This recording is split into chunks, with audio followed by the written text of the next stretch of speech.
Video to learn about matrix operations and how we can solve equations that involve matrices. This is section 2.4 in our Algebra 2 trick book. And I'd like to start this off with a little bit of a warm-up assignment, if you will. On the screen here, I've got 4 questions. And if you're watching the video, I'd like you to pause the video and work through these 4 questions as a bit of a warm-up, and then we'll sort of discuss the answer for each of these. All right, I'm assuming you've paused the video and you've had a chance to look at each of these. This first question here, we'll go through these together, is a matrix multiplication. It's a 2 by 2 times a 2 by 2. And we talked about how this is a very doable multiplication because the inner dimensions match up, and the result is going to be based on the outer dimensions, which is a 2 by 2.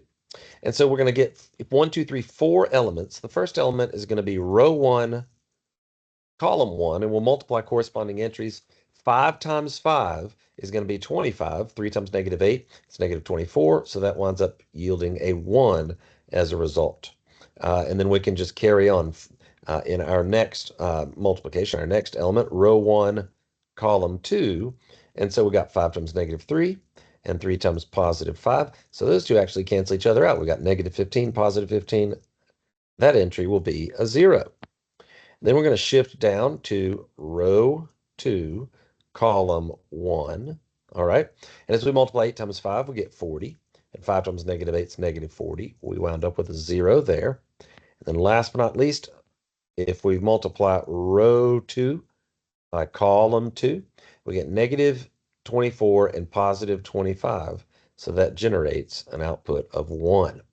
Now, in this case, this is a very special result. Okay, a very special result. We're going to talk considerably about that. It says, what is the name of the product matrix? And unless you did a little bit of research on the internet just now while you had the video paused, you may or may not know that this is called the identity matrix. All right, this is called the, oops, probably need the pen and not the highlighter. This is called the identity matrix, identity matrix. All right, and we're going to make use of that identity matrix today in solving some equations. So very nice. Now, in this case, in part C, it says, all right, find the product of these two matrices. And what you might notice is that these are the exact same two matrices as were given in the first example, with the only difference being they are in reverse order. Now, we had a true-false question in class recently. We said, true or false, matrix multiplication is commutative. We all said that was false. Matrix multiplication is not commutative. But interestingly enough, if you looked at this product and you tried to actually work it out by hand, you would end up with the identity matrix again. Okay, and that's because these two matrices, again, you might have had to do a little bit of independent research when the video was paused to answer this fourth question, but it says, what can you conclude about these two matrices? They are known as inverses. All right, inverses. It's a very special relationship that two matrices share, such that when they multiply times each other, regardless of the order, the result is the identity matrix. All right, that's actually going to be the first fact that we should probably jot down, is that when we multiply a matrix times its inverse, the result will be the identity. Now, looking at the screen right here, a couple of things to kind of keep in mind. There are several sizes of identity matrices. You've got the one right there in yellow. You've got one right here in green. This is a 3 by 3 identity matrix. And then in blue, we can highlight this 4 by 4. And what do you notice is the common theme between all three of these matrices?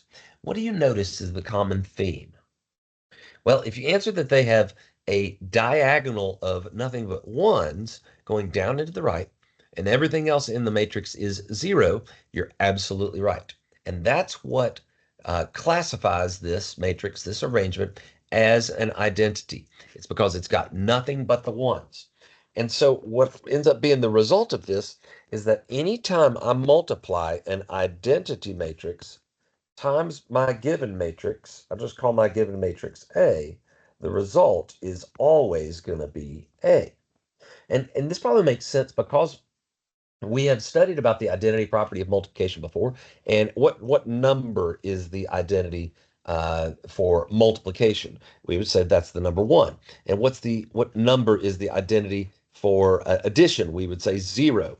So like if I took the number five and I said five plus zero, that's the additive identity. If I said five times one, that's the multiplicative identity. It yields the number that you started with in both cases. Well, for matrix multiplication, the identity is what we're talking about, and that's what we have highlighted here in these three examples. Okay, now let's get down to the nitty-gritty here, talking about the inverse matrix. And your job is going to be, number one, to identify the particular notation that we like to use for matrix. It's where there's a superscript -1. And if you studied with me in Algebra 1 a couple of years ago, maybe, then you would have noticed that that -1 gets used as a notation for inverse functions as well.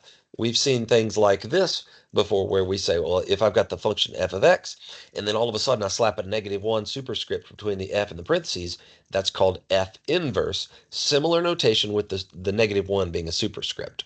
All right, but here is our definition, and I want to pay especially close attention to this definition. So you guys write this down in your notes, please, and thank you. This would be the definition of how we find an inverse matrix for a 2 by 2.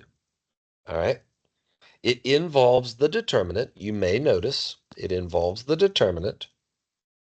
And then it also involves some maybe finagling with the entries, some moving around, some changing of the entries of my given matrix. So to find the inverse of matrix A, number one, I'm going to swap these two terms, the top left and the top right. They're going to swap spots. Okay. And then the other two entries, we are literally just going to change their signs. We're going to take the opposite of those two entries. So the entry that's in the top right and the bottom left, leave them where they're at, just change their signs. Okay. Now, a couple comments. We can only find the inverse matrix if my matrix is square. In other words, same number of rows and columns. The reason being is that it involves the determinant. And as we've mentioned before, the determinant is a predefined operation. We're only able to perform that on a square arrangement. And then the second thing to note is that if the determinant is zero, then that's going to present a big problem because that would have a denominator of zero. This coefficient would be undefined, and so that matrix would be where you couldn't find its inverse. Now we have that, if that's the case, we say that that's singular. So not all matrices have an inverse. If you get a matrix whose determinant is zero, that matrix, you can't say that that's invertible. It is singular, and therefore you can't find its inverse. All right. So I feel like this lesson is best learned by actually doing. And so let's you and I look at this first example, okay? And let's try and find the inverse of this given matrix. We're going to do this by hand, and then I'll also show you how we do it on the calculator, okay? So first things first, it always starts with the determinant. That's my first check. If for some reason the determinant equals zero, I throw on the brakes and say this is a singular matrix, can't find his inverse. All right, so you and I can find the determinant. Let's call this matrix A. And so we'll say the determinant of A, all right, is going to be diagonally multiply 1 times 7, diagonally multiply, -3 times 2, and we subtract. And so we get 7 minus -6. So that winds up being 13. All right, so 7 and minus negative becomes plus positive. 7 and 6 add up to 13. So this is definitely an invertible matrix because we found its determinant. And so now A inverse will equal 1 over, that's again from our definition right there, right? We've got 1 over the determinant. That's going to be our scalar that we multiply out front as a coefficient. So I got 1 over 13. And then I'm going to multiply that, okay, by this little adjusted matrix like we talked about. And in order to properly adjust it, I'm going to swap spots with the 1 and the 7. and then I'm going to negate or change the sign of the -3 and the +2. So this is our inverse. And if we can make use of that scalar multiplication, it does kind of muddy things up just a bit, but either one would work, whether it's this as my answer, or if I wanted to distribute that scalar of 1/13, I'd get 7/13, -2/13. I'd get 3/13, and I'd get 1/13. All right. And so if you wanted to leave the scalar coefficient out front, I would be fine with that because distributing it in, at least in this example, caused a bunch of fractions to show up. Now, I did tell you that I'd show you how to do this on the calculator. So let's take a gander at our calculator. Oops, excuse me, I didn't mean to go full screen there. Let me fix that back. There we are. All right, and so let's do this. I need to go to main and then quit app, clear. All right, so let's enter in our matrix. You remember we go to the matrix menu, and then we can scroll to the right, and we're going to edit a matrix. We'll call it a 2x2 matrix, and it's 1, 2, -3, and 7. So 1, 2, -3, 7. Now, at this point, I'm going to go back to my matrix menu, and I'm going to call up matrix A, and just so I can take a look at it, there's matrix A. All right, and now if I look in the math tab, okay, and I scroll down through here, I don't see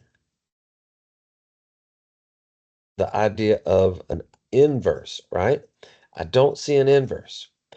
But if I raise it to the negative first power and hit enter, oh, I should hit math, enter, pardon me. What do you notice shows up? It's that same answer that we got just a moment ago with all those denominators of 13.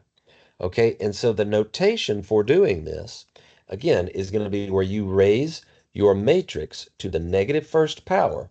We're using sort of that inverse function notation that we studied in Algebra 1. And knowing that it sometimes is going to be some funky answers, math enter is your best friend. That turns it into a fraction, and it gives you a nice, neat value there. And so what we can do then is we can make use of that. I might store that as, let's just store that as the letter I. Oh, did I get wrong data type? Oh, shucks. Might be a problem then. I wonder if I could call that up. I'm experimenting in the middle of a video here, so bear with me, friends.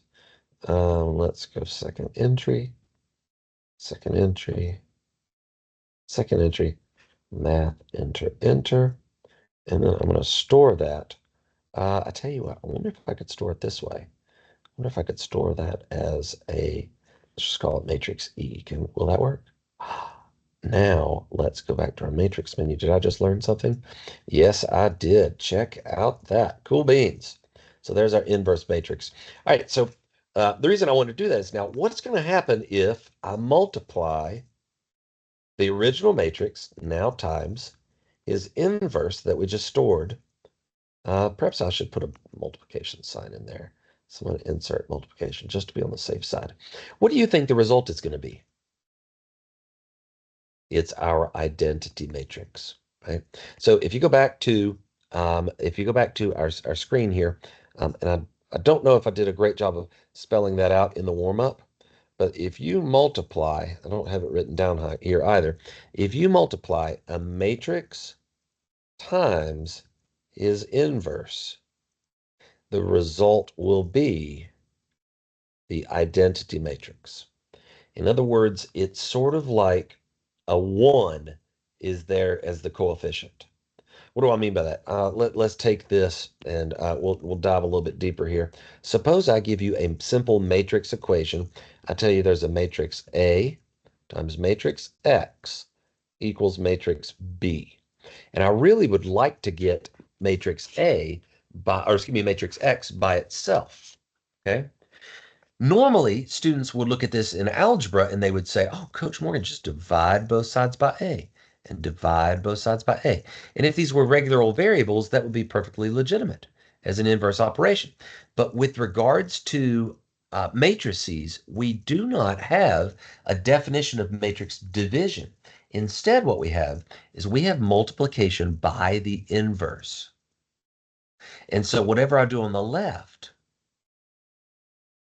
I have to also do on the right. And so now these matrices will cancel each other out because they are the equivalent of having the identity matrix. And we know that the identity matrix times our unknown matrix X, well, that's just like having a coefficient of 1.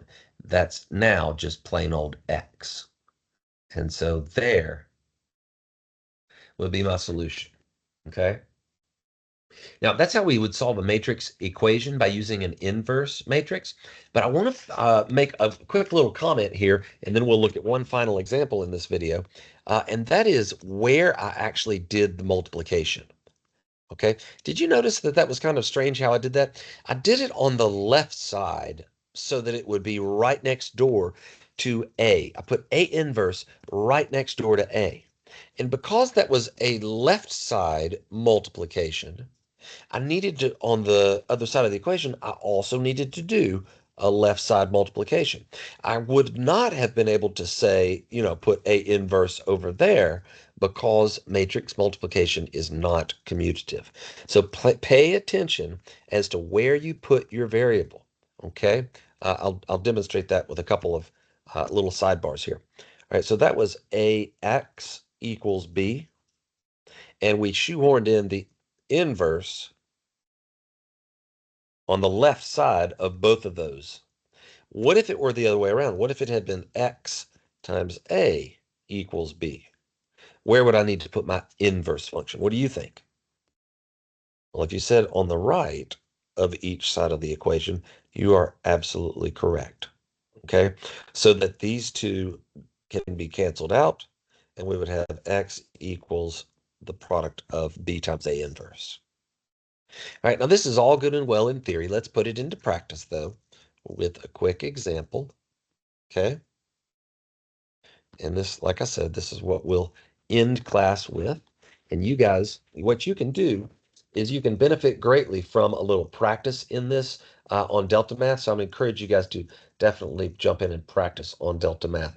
Let's see here. Let's call this matrix A, this matrix X, and this matrix B, and see what would I need to do to get X by itself. Well, if you answered, just multiply A inverse on the left of each side. Once again, great job. You are correct. Because these two, I'm not using any kind of commutative property. I associated those two together, and now I've got X equals A inverse times B. Okay? Now, instead of working to find this by hand, let's practice using our calculators. Okay, so we're going to clear this off on the home screen, and let's go to the matrix menu and let's store matrix A. It's a 2 by 2, and we'll say it's 2, -4, 5, and 1. And while we're at it, let's go to matrix B. It's a 2 by 2, and it's -14, -14,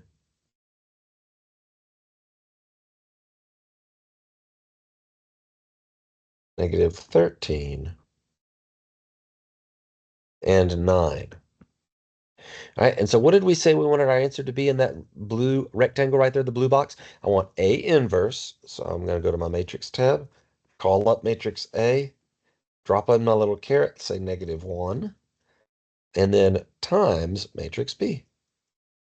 Call up matrix B, and then just for dexterity, I'm going to hit math, enter, enter. That was, turns out that was unnecessary. Matrix X is now -3, 1, 2, 4. All All right, let's see if I can do a little snip of that. Copy that. I need to do this first. Copy that. And there we go. So this is how you would solve a matrix equation using the calculator and using an inverse matrix to produce the identity and get the x by itself. And it definitely matters which side your inverse multiplication happens. So with that being said, you guys are free to go to Delta Math. We've got a couple of Delta Math assignments that I want to make sure you're aware of. If I could pull this up here real quick and just kind of show you guys in our most recent assignments. We've got 2.3 and 2.4, okay? And I've got both of those set as due on the 21st. One of them, I think 2.3, is just 5 questions. That shouldn't take very long using Kramer's rule, and we watched that in the last video. Here with this one, we got 15 questions. It's find the inverse, solve a system using inverses, and then working with matrix equations. I'm sure I'll have lots of questions next time I see you. So in the meantime, you could rewatch the video as needed, and I appreciate y'all's hard work. I hope you have a great day.